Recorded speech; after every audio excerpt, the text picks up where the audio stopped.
see, this is my channel, The Fancy Hat Lady Reads. I am wearing one of my fancy booktube hats, and today, as usual, it is the beginning of a new month, and I have way too many things, as you can tell from the thumbnail, that I want to read this month.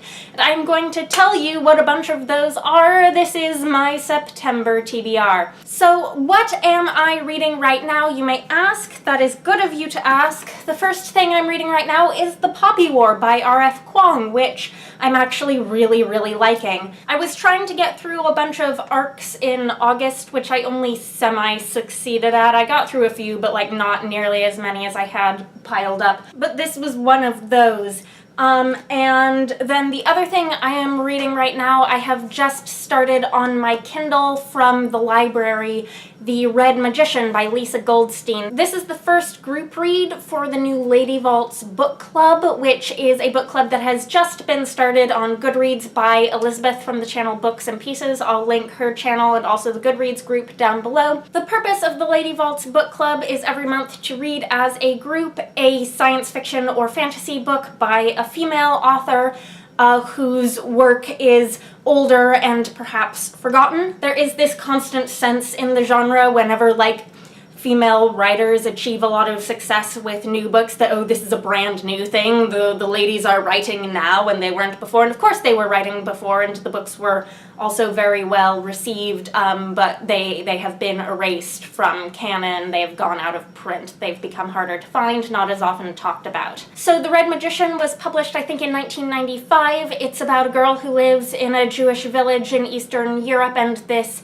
mysterious visitor to the village who seems to be a magician. And if you want to jump in on this group read for the month, you are of course more than welcome to do so. Now, I don't know if I'll have time to get to anything other than those two books by September 7th, which is in just a few days. September 7th is the start of a readathon I am participating in called Tome Infinity and Beyond. It is, as you might guess from the title, a science fiction themed readathon. It runs for 2 weeks from September 7th to the 21st. It is created by Megan and Alessandra from the channel Brushing Bookends. I will link their channel and the original announcement video down below. They have a whole ton of co-hosts as well, and the announcement video that I first saw for this readathon was Jessica and Christina's from Game of Tome, so I will link their announcement video as well. There's also a Twitter account for this readathon and a PDF instruction sheet, and I will also link both of those. Now, this is one of those readathons that like has a map, and you follow the map to your different challenges.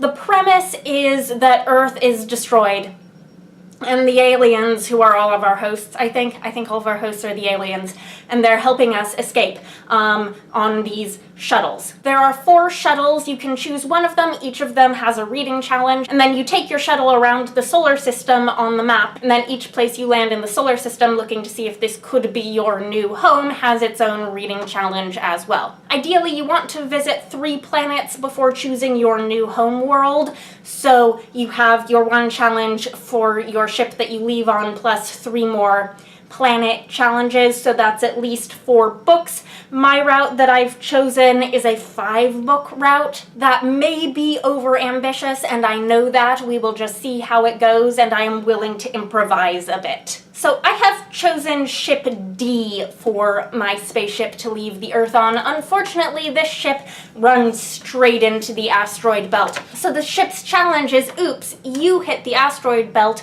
read an author who is new to you. And I had like 4 books I was desperate to read for this challenge, and so sad I could only pick one, and then I realized, no, I can't read any of those. I have to read Borne.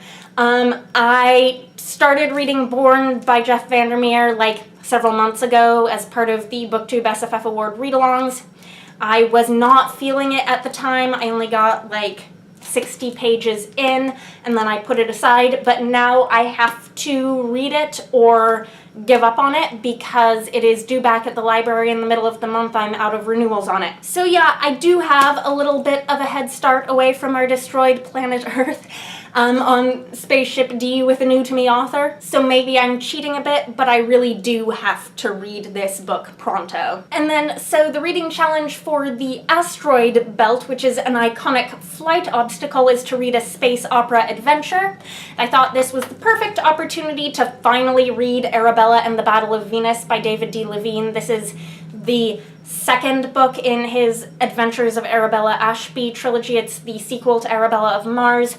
I pre-ordered this back before it was released, and now the third book is out, and I still haven't read this one. This is a sort of steampunk Regency-era alternate history, so it does not take place in the future, and the science is all fake and not real, because in this world, you know, there is breathable atmosphere between the planets, and all of the planets are inhabitable. By the way, I'm hoping all the planets are also inhabitable in the world of the Tome Infinity and Beyond readathon, because some of these places you could end up and try to make your home world just aren't all that hospitable seeming. So yes, maybe not exactly a traditional space opera, but definitely a space adventure, so I am counting it for this challenge. After making my way through the asteroid belt, I will be landing on Saturn. And the challenge for Saturn is to read a book with circles on the cover. And for this one, I get to pick up one of those other new-to-me authors that I was sad I didn't get to read for the first book because I have to read Borne. This is Barsk, The Elephant's Graveyard by Lawrence M. Schoen,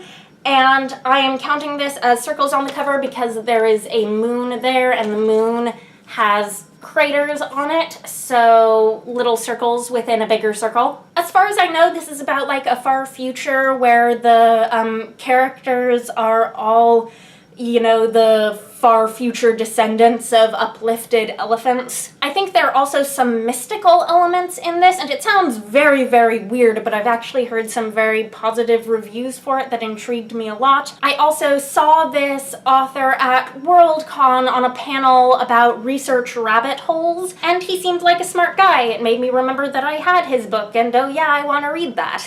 From Saturn, I am going to Pluto, which is sadly no longer a planet, so the challenge is to read a vintage science fiction book that is 25 years old or older. And for this, I am finally going to read The Dispossessed by Ursula K. Le Guin, which I've been meaning to read for like a year and a half, which is about how long I've owned this. This is from 1974, and it's just one of those classics that I just feel that my knowledge is lacking because I have not read it. And then I wanted to make sure I made my final jump to Neptune, because the challenge for Neptune is to read a science fiction book with fantasy themes or vice versa. There are many books I would love to read for this challenge. Barsk would technically count if I wanted to shuffle up the order of things, but the one that I have picked because it is one of the books that has been on my TBR for the longest, and it is Dragonquest by McCaffrey, which is the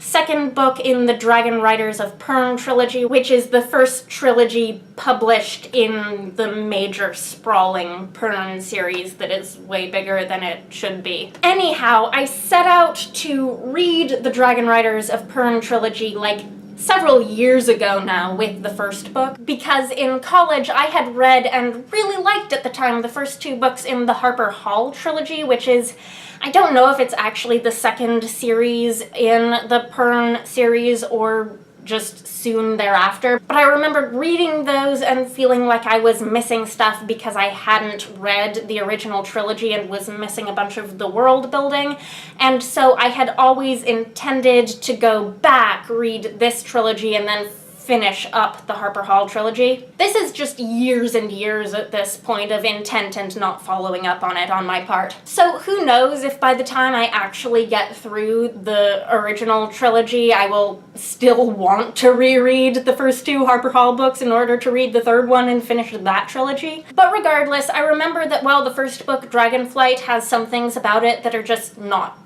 good, it was really easy reading, and it went down really quick, so I'm hoping that will also be true of this. So that was my TBR for Tome Infinity and Beyond. Again, all information down below. If only I could tell you that was all of the reading I had planned for this month, but oh no. So last month I was trying to get caught up on arcs, and I've still got 2 more on NetGalley that are now past publication date that I want to get reviewed hopefully soon. The first is The Oddling Prince by Nancy Springer, and the second is Toil and Trouble, 15 Tales of Women and Witchcraft, edited by Tess, Sharpe, and Jessica Spotswood. This one definitely has something of a deadline on it for me in terms of reviewing, because I want to get a review up for this by, like, the Halloween season. The 2 other print arcs that I had in my TBR for August that I didn't get to were Spinning Silver and Seafire, but I think I'm going to have to put those off a little while longer because there are a couple fall releases, 1 September release and 1 October release, that are higher priority for me to read by the publication date right now, because I am very excited about them and want to be ahead of the hype train. And the first is Sisters of the Winter Wood by Rena Rossner. This one is the September release, and the second one, the October release, is Muse of Nightmares by Laini Taylor. So these are 2 books that I don't know if I'm going to have time for this month, but I really want to get to them. These are just the books that I want to be reading, not the books that I have to read for anything.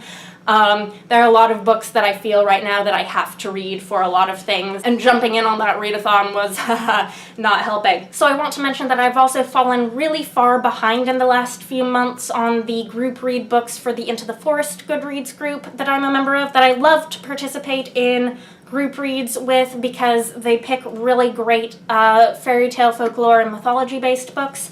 One of the ones that I started reading during the read-along period, but then the read-along period ended and I hadn't finished it yet, was The Turnip Princess and Other Newly Discovered Fairy Tales by Franz Xaver von Schönwerth. I'm about 40 pages in, and that's actually quite a lot of stories, because most of these stories are only 2 or 3 pages long. This is of much more, I guess, academic interest to me than of reading pleasure interest. I'm finding these fascinating, but they're not, like, super engaging for me. And then there are 2 more books that are part of the current round of read-alongs for the Into the Forest group. That round of read-alongs, though, ends midway through this month, September. So if I want to read them on time, I have to read them like pronto, otherwise I'll just read them late. The first is The Green Fairy book, edited by Andrew Lang. This is the 3rd of the Andrew Lang colored fairy books. I've previously read the Olive Fairy book with the same Goodreads group, but I never want to be reading more than 1 collection of, like, original fairy tales at the same time, so I'm going to have to finish The Turnip Princess before I start on this one. And then one of the other group reads that is for the period that ends mid-month this month is The Bloody Chamber and Other Stories by Angela Carter. These are, of course, classic fairy tale retellings. This is a beautiful new edition that I got from my library with an introduction by Kelly Link.